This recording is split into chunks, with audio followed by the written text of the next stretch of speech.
I'll start by introducing my family. I'm Michelle Morgan. This is my husband Adam, our son Jane, and our dog Tucker, who's very much a part of the family. My blog post started forming in my mind when Pastor Grams gave us the challenge to share our personal testimony with others. I admit it is something I've been thinking about for a while now, but now that I'm home, I don't really have a lot of face time with people.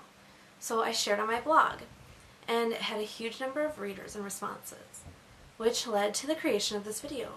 I'm really an open book when it comes to my life. There are many people that know a lot more about me than you would expect, just because they found the right questions. My testimony was truly only known by one, Adam, because, quite frankly, no one else had ever asked. One thing to know before I start is that I'm very shy, which is why I am on a video instead of standing in front of all of you. My family will admit that I was shy as a child, but I never grew out of it. I simply learned over the years how to make it look like I was not. So this is going to be a tough topic for me, but I will give it a shot anyway. My testimony starts when I was 16 in health class. Everyone else was snickering about the lesson, and I was having an internal battle for my very life. It was the darkest, most horrifying day of what had been a very long depression. And my brain was telling me there was only one way to make it stop. That is when Jesus entered my life and encouraged me to get help.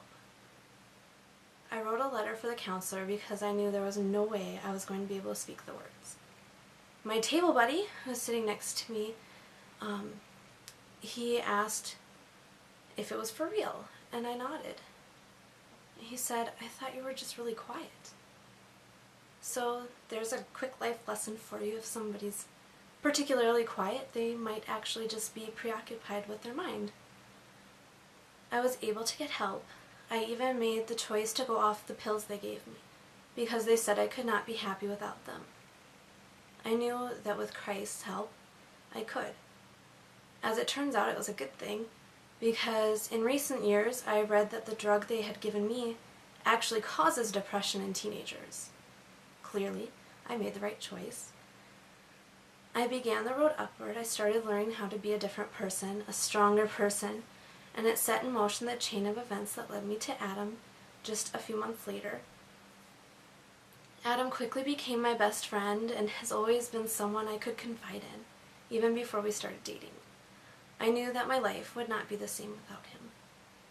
Now I had the personal relationship with the Lord that we should all be lucky enough to have, but I didn't have the support from a community. The church my family attended didn't talk about that kind of stuff, and I certainly didn't feel comfortable sharing. So when Adam and I left for college, we didn't find a church. We didn't get the point because it just never felt sincere when we went. We also did not read our Bibles, and they were packed away because at our church from our childhood, it just wasn't something that was really encouraged, and it's definitely not anything that anyone ever did in our homes. We did trust in God though. We carried on that way till we had Jane. We wanted him to have a community to grow in, with other kids his age that he could befriend. We thought it might be good to make some friends ourselves too, because we do tend to keep to ourselves. We didn't quite know where to start and had had a poor experience at the one church that we did try. Then Adam decided that we would attend Grace for one Sunday, after 2 years of prodding by one of his coworkers, and we just never stopped going.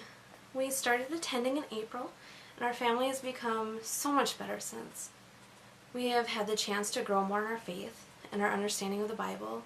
Plus, we are all meeting new people, and Jane has so many kids his age to learn and grow with.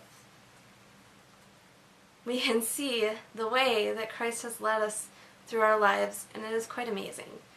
It is such a comfort too. When I lost my job a few years ago, I was sad. It was a job I loved, but I didn't worry because I knew that the Lord would provide for us. He gives us all clear signs. We only have to see them.